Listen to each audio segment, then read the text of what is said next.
2024 లేదా 25లో డిగ్రీ లేదా బీటెక్ చదివారా? సాఫ్ట్వేర్ జాబ్ కోసం ఎదురు చూస్తున్నారా? అయితే కోడ్ జ్ఞాన్ 100 డేస్ కోర్సులో చేరండి, జాబ్ సాధించండి. నమస్తే, వెల్కమ్ టు సుమన్ టీవీ. నేను మీ యాంకర్ సిరి. ప్రస్తుతం మనతో పాటు ఉన్నారు హైకోర్టు అడ్వకేట్ అలగిరి రవీంద్రనాథ్ గారు. సార్ వీడియోస్ కింద ఒకరైతే కమెంట్ చేయడం జరిగింది. మనందరికీ కూడా తెలుసు, చాలా మంది విపరీతంగా చాట్ జీపీటీని అయితే యూజ్ చేస్తూ ఉన్నారు వాళ్ళకు వచ్చిన క్వశ్చన్స్ కి, డౌట్స్ కి. అందులో భాగంగానే ఒక హస్బెండ్ తన భార్యకు విడాకులు ఇవ్వొచ్చా అన్న క్వశ్చన్ కి చాట్ జీపీటీ ఇచ్చిన ఆన్సర్ ని తీసుకొని మనం కేసులో ఎవిడెన్స్ గా తీసుకోవచ్చు అంటారా? ఇంతకీ ఇది కరెక్ట్ అయినా లీగల్ పరంగా? వీటన్నిటి గురించి ఈ రోజు మనతో మాట్లాడడానికి అయితే అలగిరి రవీంద్రనాథ్ గారు ఉన్నారు. అడిగి తెలుసుకునే ప్రయత్నం చేద్దాం. నమస్కారం అలగిరి రవీంద్రనాథ్ గారు. నమస్తే అండి సిరి గారు.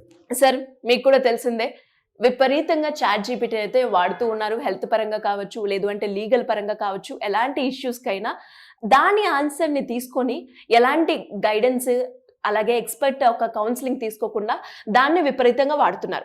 అలాంటి సందర్భాల్లోనే ఒక హస్బెండ్ వేసిన క్వశ్చన్ ఏదైతే ఉందో, తన భార్యకి నేను విడాకులు ఇవ్వొచ్చని, ఆ సమాధానాన్ని మనం తీసుకోవచ్చు అంటారా కేసులో ఒక ఎవిడెన్స్ గా? దీనికి సంబంధించి కంప్లీట్ ఇన్ఫర్మేషన్ ఏ విధంగా ఉంటుంది సార్, ఒకవేళ దీన్ని ముందుకు వెళ్ళాలి అనుకునే వాళ్ళు? మనం ఉన్నది సోషల్ మీడియా యుగంలో ఉన్నాం శ్రీ గారు.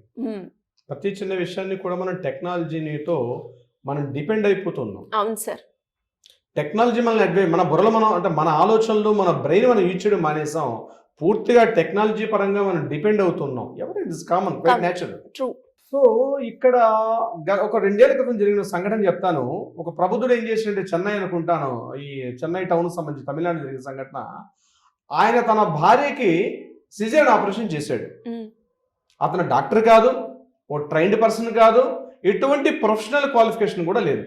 ఆయన ఒక సాఫ్ట్వేర్ ఇంజనీర్. తన భార్యకి సిజేరియన్ ఆపరేషన్ ఇంట్లోనే చేశాడు. ఎలా చేశాడు? యూట్యూబ్ను చూస్తూ, యూట్యూబ్లో ఏవైతే గైడ్లైన్స్ చెప్తున్నారో ఆ యూట్యూబ్ను చూస్తూ భార్యని, వాళ్ళ ఫ్రెండ్ని కూడా తీసుకొచ్చి హాస్పిటల్కి వెళ్లకుండా తన భార్యని సిజేరియన్ చేశాడు. చివరికి ఏమైందంటే అది వికటించి ఆ ప్రాణాలు కూడా పోయి ఆ మొత్తానికి ఆయన తీసుకుని పట్టుకుని అరెస్ట్ చేస్తారు. ఇప్పుడు జైల్లో పూసలు లెక్క పెడుతూ ఉన్నాడు ఆ ప్రబుద్ధుడు. ఇది 2 ఏళ్ల క్రితం జరిగిన సంఘటన. ఇది అందరం కూడా న్యూస్లో చూసాం. ఇప్పుడు మీరు అడిగిన ప్రశ్న కూడా అటువంటిదే. అవును సార్. చాట్ జీపీటీలో మనం ఏదైతే మన ఇన్పుట్స్ ఇస్తూ ఉంటామో, ఏ టైప్ ఆఫ్ ఇన్పుట్స్ ఇస్తూ ఉంటామో, ఎటువంటి అడ్వైజ్ కావాలని చెప్పిస్తుంటామో, ఆ రిలేటెడ్గా ఉన్నటువంటి ఇన్ఫర్మేషన్ మాత్రమే పాస్ చేస్తుంది. ఇప్పుడు మీరు అన్నట్టుగా health point of view advise కావాలి, హెల్త్ టిప్స్ ఇస్తూ ఉంటుంది. లేకపోతే ఇతరత్ర ఏదైనా ఒక అడ్వైస్ కావాలి, లేకపోతే కంటెంట్ కావాలి, లేకపోతే ఒక ఇన్ఫర్మేషన్ కావాలి అంటే మనకి ఇమీడియట్గా మనం అడగంగానే నిమిషాల్లో, సెకండ్స్లో మనకు దానికి కావాల్సినటువంటి టోటల్ అంతా కూడా టెక్నాలజీ పరంగా మనకి డంపింగ్ చేస్తూ ఉంటారు. ఇక్కడ సైకాలజీ పరంగా దీన్ని వాడుకోవచ్చా, వాడుకోకూడదా, సిమ్టమ్స్ అనే ఎంటర్ చేస్తాం. ఇక్కడ ఇతను he is not an technical person. Technical person కాకుండా ముఖ్యంగా ఒక 27 ఏళ్ళ అబ్బాయి అనుకుంటాను. ఇతను ఏం చేశాడంటే తన భార్య ఎలా ప్రవర్తిస్తుంది, తన ఇంట్లో తన ఫ్యామిలీతో తనతో ఎలా ప్రవర్తిస్తుంది అని చెప్పి ఈ సిమ్టమ్స్ అన్ని పేపర్ మీద రాసుకొని ఈ సిమ్టమ్స్ అన్ని కూడా ఎంటర్ చేశాడు చాట్ జీపీటీలో. ఎంటర్ చేసే చాట్ జీపీటీ మొత్తం అంతా కూడా ఆ ఇన్పుట్ తీసుకుని ఒక అవుట్పుట్ ఇచ్చింది. ఇక మీ భార్యకి మీరు విడాకులు ఇచ్చేయొచ్చు అని చెప్పి చెప్పడం జరిగింది. అయితే విడాకులు ఎలా ఇవ్వాలి అంటే కూడా విడాకులు ఇవ్వడానికి కావాల్సిన ప్రొసీడింగ్స్ కూడా అది చెప్పడం జరిగింది. అక్కడ వరకు మాత్రం ఓకే. దీన్ని కోర్టులో మనం ఒక ఎవిడెన్స్గా ప్రొడ్యూస్ చేయొచ్చా, చేయకూడదా? కోర్టులో ఒక భార్యకి అంటే తన భార్యకి విడాకులు ఇవ్వాలంటే మనకి హిందూ మ్యారేజ్ యాక్ట్ సెక్షన్ 13 అన్నది, హిందూ మ్యారేజ్ యాక్ట్ 1955 ఏదైతే మనకు చట్టం ఉందో, చట్టంలో చెప్పినటువంటి ఆ క్లాజెస్ ఉంటేనే తప్ప భార్యకు కానీ, భార్యకు కానీ, భార్య భర్తకు కానీ విడాకులు ఇచ్చే అవకాశం లేదు.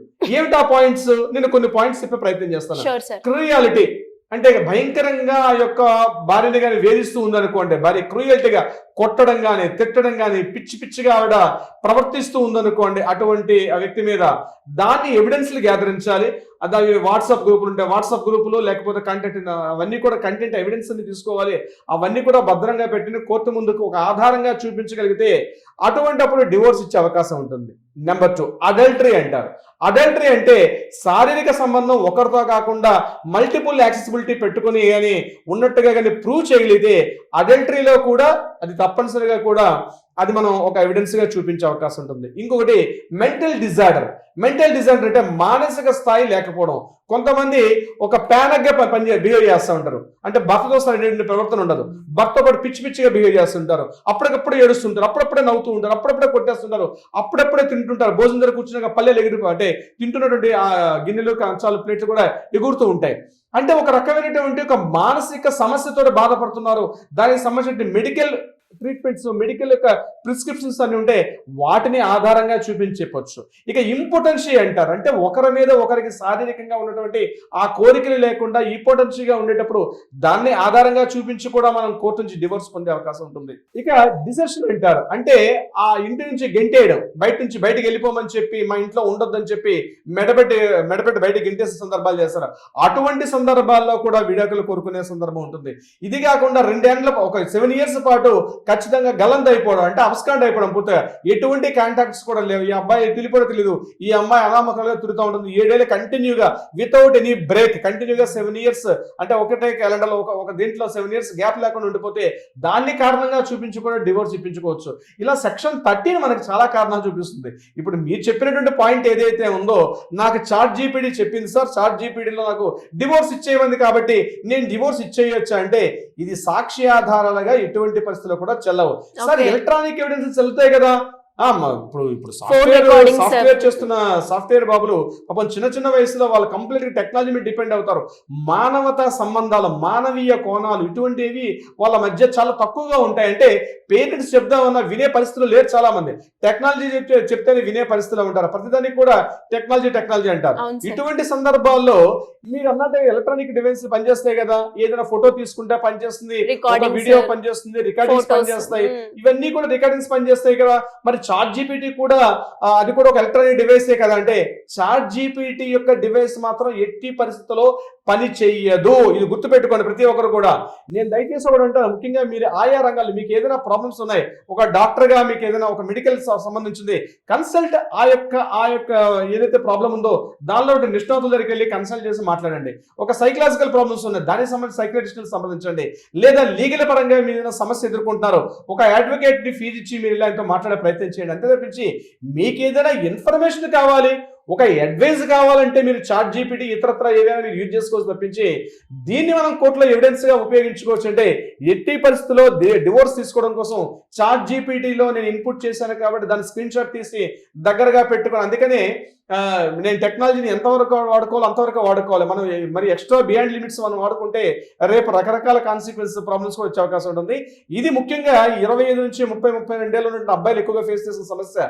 భార్యతో కాపురం చేయాలంటే కూడా ఒకసారి ChatGPTలోకి వెళ్ళి ఇప్పుడు ఆ మూడ్స్ ఎంటర్ చేసి భార్యతో మాట్లాడాలంటే కూడా, భార్య దగ్గరికి వెళ్ళాలంటే కూడా, నాట్ ఓన్లీ భార్యనే కాదు, బోత్ సైడ్స్ నుంచి వైస్ వర్సా నేను చెప్తున్నాను. ఒకసారి వెళ్ళి మాట్లాడి నేను తనతో వెళ్ళొచ్చా, తనతో మాట్లాడొచ్చా, తన ఈ రకంగా బిహేవ్ చేసింది అంటే కంప్లీట్ గా ఎలా అయిపోయారంటే రాబోయే మన పిల్లల తరం చూస్తుంటే కొంతకు భయం ఇస్తుంది శ్రీ గారు. వాళ్ళు ప్రతి దానికి కూడా ఎమోషన్స్ ని ఏ టైంలో ఎలా బిహేవ్ చేయాలంటే మన పేరెంట్స్ మనకేం చెప్పాలా, మనం ఉన్నటువంటి మన సమాజంలో మనం చూస్తున్న చుట్టుపక్కల మనం మాట్లాడుకుని చేస్తాం. కానీ ఈ ChatGPT చెప్తే ఇప్పుడు నువ్వు టాబ్లెట్ వేసుకో అంటే టాబ్లెట్ వేసుకోవడం, నువ్వు ఇప్పుడు మంచినీళ్ళు తాగు అంటే మంచినీళ్ళు తాగడం, నువ్వు భోజనం టైం అయింది లే అంటే భోజనం టైంకి లేవడం, ఇలా సిస్టమ్ మీద డిపెండ్ అయ్యి దాన్ని మనం ఒక టెక్నాలజీ మీద డిపెండ్ అవ్వడం మాత్రం ఎట్టి పరిస్థితుల్లో కరెక్ట్ కాదు. లీగల్ పాయింట్ ఆఫ్ వ్యూలో కోర్టుకు కావాల్సింది ఎమోషన్స్ కాదు, కోర్టుకు కావాల్సింది ఓన్లీ ఎవిడెన్సెస్. అయితే ఎవిడెన్స్ అని చెప్పారని ఎలక్ట్రానిక్ గాడ్జెట్స్ ఉన్న ఎవిడెన్స్ అన్ని పనికొస్తాయని చెప్పి ChatGPTనో లేకపోతే ఈ ప్రాక్సిటీ అని చెప్పి 2-3 రకాల ఏలు తిరుగుతున్నాయి. ఈ రకరకాల ఏఐతో ఉన్నటువంటి టెక్నాలజీస్ ఏవి కూడా ఎట్టి పరిస్థితుల్లో కూడా కోర్టులో మనకి ఇవి ఒక ఎవిడెన్స్ లాగా ఎట్టి పరిస్థితుల్లో కూడా పనిచేసే అవకాశం 100% లేదు శ్రీ గారు.